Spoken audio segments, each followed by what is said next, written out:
Oh, 2 points lost, no doubt about it. I mean, we had enough chances to win the game, especially in the first half. Second half was a battle. We started playing the football that we don't normally play. It's long contested balls, and that's what sort of annoyed me the most about the game. We just got to stick to what we do best, and that is keep possession of the ball, make the team run. And it was evident, after the game, 5 of their players just fell on the ground exhausted. And that was only because we kept the ball at times.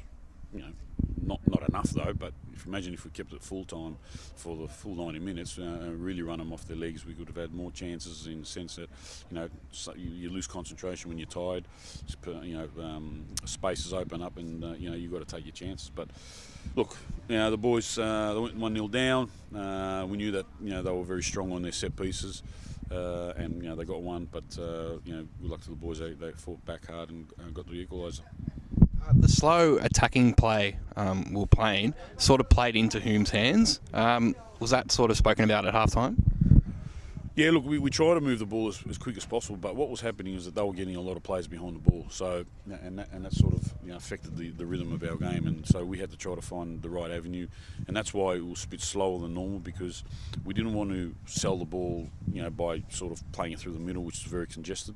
So that's why it was at times a bit slowish. But once we got, we try to expose them on the wings with Andy Brennan and Dimmy Hadzamouratis, but and we did it quite a few times. We actually created a few chances in the first half, especially.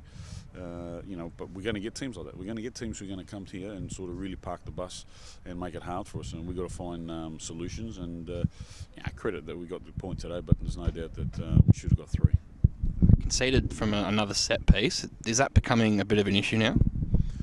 No, not really. It's just one of those things, I suppose, we conceded today. We knew they were strong, so that was their game.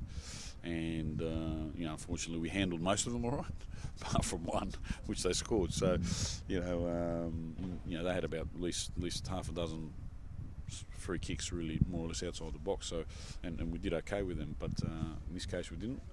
But look, it's just one of those things that a team plays to its strengths, and no doubt Hume are a very good team, and they came here for a point, and I think they got it. Dimmy got his first league start for the club tonight. What do you think of his performance? He got a bit of time into him?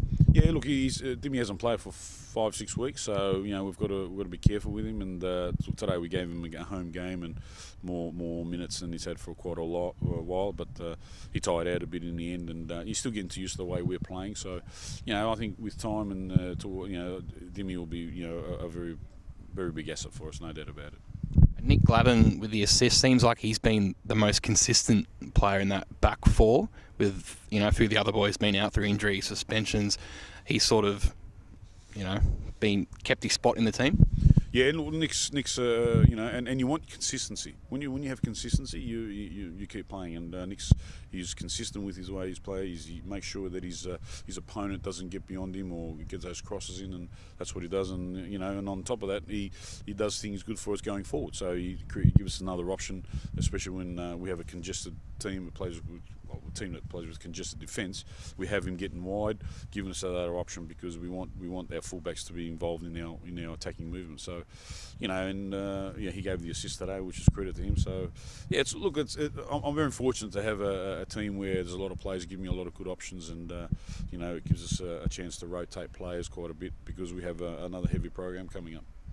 Moving to next week, another tough game, Pascoe Vale away from home. How important is it to get a good result over there? Yeah, it's going to be a tough one. Pascoe Vale, an excellent team. They've got some really good players, and we just got to be at our best. Simple as that. And we've got to find that formula to be at our best and try to win the game. We'll analyse Pascoe Vale throughout the week and prepare properly for it. And just finally, haven't got your thoughts on Nick Ward's signing throughout the week. What do you think he can bring to the team in the back half of the season? Yeah, look, Nicky's going to bring a lot of experience for us. Controlling the game at times. His ball passing is excellent, and there's no doubt that he's going to help us out throughout the back end of the season and going to the FFA Cup. With his experience as an A-League player, and also he's played overseas. So yeah, we're really fortunate to have him with us, and can't wait till he starts getting fitter and actually starts playing.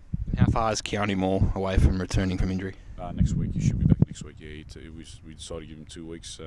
Just a nice little. Always got a bit of a sore knee on the side, but yeah, he's ready to go for next week. Thanks for your time, Johnny. Thank you, boys.